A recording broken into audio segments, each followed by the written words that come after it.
Bonjour à tous et bienvenue dans cette édition de la mi-journée sur BB24. Certains jeunes gens prennent le risque de se marier sans avoir passé les examens prénuptiaux. Au nom de l'amour, ils préfèrent s'unir sans avoir évalué les conséquences que cela pourrait avoir sur leur progéniture. En quoi ces examens sont utiles, on en parle. La journée mondiale sans papier, à ne pas confondre avec la journée des sans-papiers, est célébrée le 6 novembre. Elle a été instituée pour exhorter les entreprises à abandonner le papier, l'alternative étant la dématérialisation des documents. La lecture sème en nous des idées, des connaissances, des rêves et des aspirations. Elle procure de nombreux avantages. Si la lecture permet d'apprendre de nouvelles choses et de se former, tous les livres ne sont pas conseillés aux apprenants et étudiants. Le Bénin est en deuil. Le professeur Albert Thévois-Idré est décédé tôt ce mercredi 6 novembre à Porto Novo à l'âge de 89 ans. Éminente personnalité béninoise, selon que l'on pleure, était l'un des artisans de la transition démocratique. Il a été le rapporteur de la conférence nationale des forces vives de février 1990. Ancien ministre du Plan dans le gouvernement du général Mathieu Kérékou, il a aussi été médiateur de la République. Grand intellectuel africain, le professeur Albert Thévois-Idré est auteur de plusieurs livres, affectueusement appelé le renard de Djegbé ou encore frère Melchior. Il a fait de la promotion de la paix et du dialogue interreligieux son cheval de bataille durant son parcours terrestre. La rédaction de BB24 présente ses sincères condoléances à la famille de l'illustre disparu. Des journées mondiales, il y en a dans tous les domaines. Ce 6 novembre est dédié au papier, le papier qui dure dans le temps malgré que l'on soit à l'ère du numérique. Evra Anani et Edwige Agossou nous en parlent.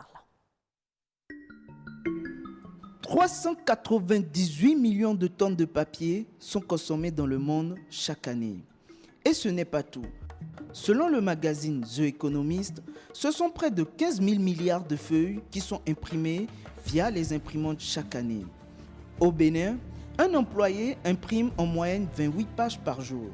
Ces statistiques impressionnantes correspondent bien entendu à une moyenne. Le papier a été utilisé pendant plusieurs années comme un support indispensable pour la diffusion et la transcription des données. Certaines sociétés continuent d'imprimer de gros rapports afin de les consulter sur un support physique plutôt que sur ordinateur. Les vieilles habitudes ont la peau dure. C'est un peu difficile aujourd'hui pour nous de travailler sans papier. Une société qui n'utilise pas de papier, c'est un peu comme une société qui n'a pas de mémoire, qui n'a pas d'archives. Donc aujourd'hui, le papier est très indispensable pour nous. Nous sommes dans une activité où nous faisons les appels d'offres. Et pour les appels d'offres, il faut obligatoirement déposer les dossiers sur support papier. Donc nous tournons autour de 70 à 75 grammes par mois. Néanmoins, il existe quelques astuces pour réduire la consommation de papier au sein d'une entreprise. Au niveau de la poste, les objets, les marchandises qu'il y a, d'abord, il faut du papier. Les clients doivent envoyer la lettre au fournisseur qui va envoyer maintenant un certain nombre de catalogues, de grands catalogues, dont les catalogues les redoutes, qu'on ne reçoit plus. Donc aujourd'hui, le client va directement, il se connecte, il envoie il fait sa commande et il fait le mandat électronique et après, ce n'est que le colis qu'on reçoit ici. Donc déjà, ça fait déjà un effort pour diminuer le papier. Aujourd'hui, nous sommes à l'ère du numérique et avec l'Internet, vous pouvez envoyer, recevoir des fichiers numériques dont l'utilisation est très facile, même plus facile que le papier. Donc nous sommes en train de mettre en place certaines dispositions pour pouvoir venir là. Bien vrai que ça coûte un peu pour la société, mais nous n'avons pas le choix aujourd'hui.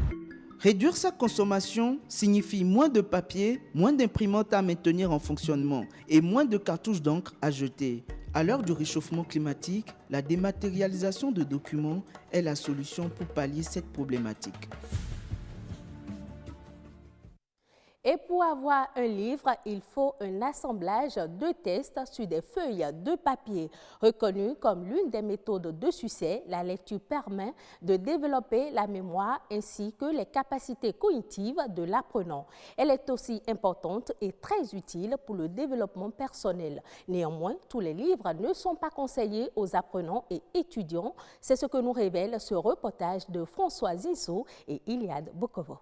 Victor Hugo a dit « Lire, c'est manger et boire que l'esprit qui ne lit pas maigrit comme un corps qui ne mange pas. » Et qui parle de lecture, parle de culture. Tout comme le sport, la lecture est une activité qui enrichit la mémoire. Fondamentalement, ça vous permet de développer votre imagination, votre créativité. Parce que nous sommes tous amenés à rencontrer des challenges aujourd'hui. Et face à ces challenges-là, il faut faire preuve de créativité et de pouvoir, une certaine capacité d'anticipation. Et c'est des qualités que vous pouvez développer à travers la lecture. D'accord? Et à côté de cela, vous avez également le développement de votre vocabulaire, de votre niveau d'expression. Réussir sa scolarité au secondaire et même à l'université nécessite, entre autres, une certaine culture littéraire. Mais tous les livres sont-ils conseillés aux apprenants et étudiants? Ce n'est pas tout qui est bon à lire. Il faut toujours avoir un certain intérêt dans ce que vous lisez. Les élèves, quand ils lisent les Harlequins et tout, ils sont à la recherche d'une certaine sensation, ils sont à la recherche d'un certain objectif. Mais nous les amenons à dépasser cet objectif-là. J'ai des journalistes en face de moi. Si je vous amène des livres sur le journalisme, comment être un bon journaliste, les b.a.-ba du journalisme, ainsi de suite, vous serez intéressé à lire, n'est-ce pas? Et donc, il faut que chacun trouve son intérêt, d'accord, avec le livre qu'il a en face de lui. Et c'est cela qui l'incite davantage à lire. Et donc, tout n'est pas nécessairement bon à lire, mais il faut avoir un objectif derrière. Il faut savoir ce que vous voulez. Et en fonction de ça, vous pouvez maintenant chercher le livre que vous voulez pouvoir le lire. Pour inciter élèves et étudiants à la lecture en associant les nouvelles technologies, une alternative est trouvée, celle de la lecture numérique. La lecture numérique aujourd'hui est une certaine solution, déjà en termes d'accessibilité, parce qu'on parle de livres numériques et donc vous pouvez, sur votre portable, vous pouvez avoir 20 livres, d'accord? Mais vous ne pouvez pas trimballer 20 livres dans votre sac et aller n'importe où avec. Et donc, en termes d'accessibilité, c'est déjà une solution, mais également en termes de coût, aujourd'hui, c'est également une solution, d'accord? Et donc, la lecture numérique, c'est cette lecture-là qui vous permet, sur votre smartphone, de lire la version numérique des livres. La lecture est à l'esprit ce que l'exercice est pour le corps. Et nul ne perd son temps en lisant. Au contraire, lire, c'est avoir un accès à un vaste réseau d'informations et de connaissances. La grande majorité des unions débutent sans aucune préparation formelle.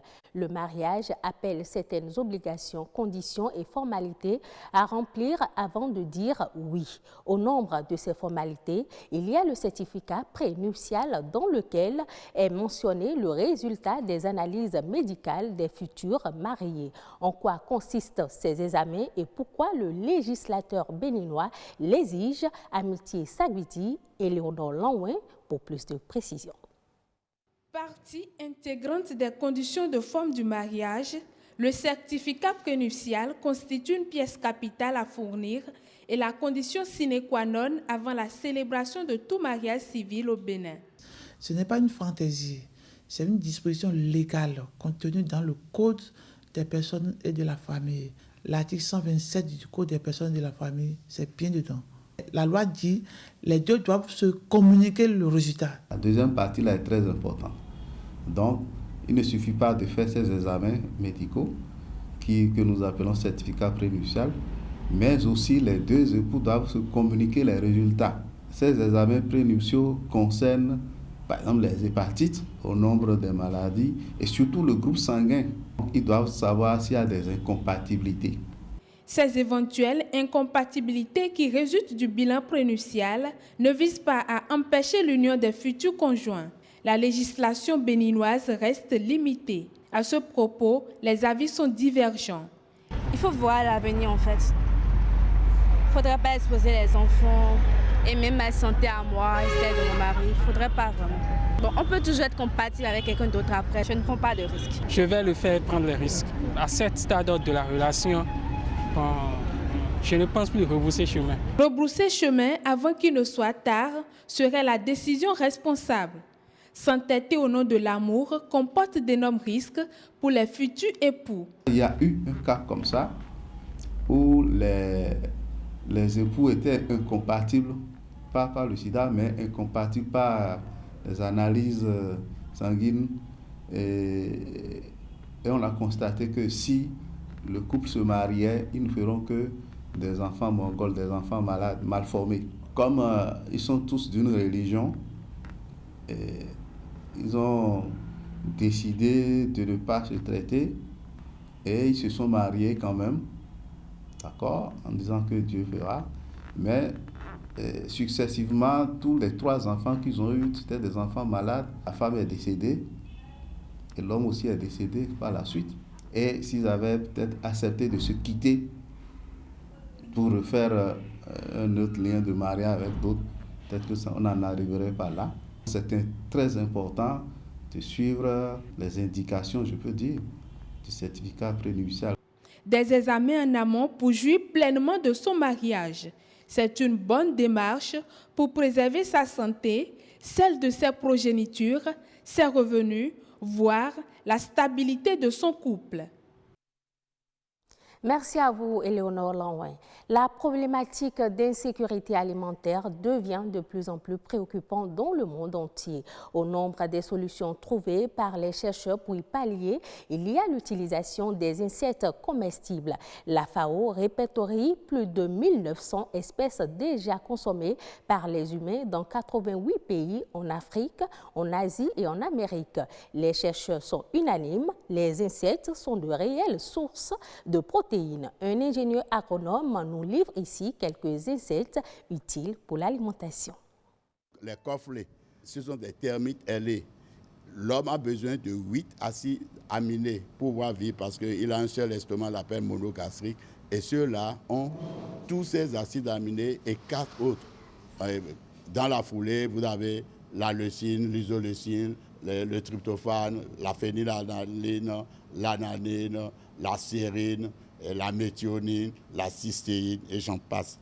Et tout cela, en toute sincérité, c'est directement utilisé par l'organisme. Nous avons encore un autre insecte, les coléoptères, les larves translucides qu'on appelle en fongue atrans et c'est blanchâtres. Souvent, vous les trouvez dans les bois morts, surtout les troncs de palmier.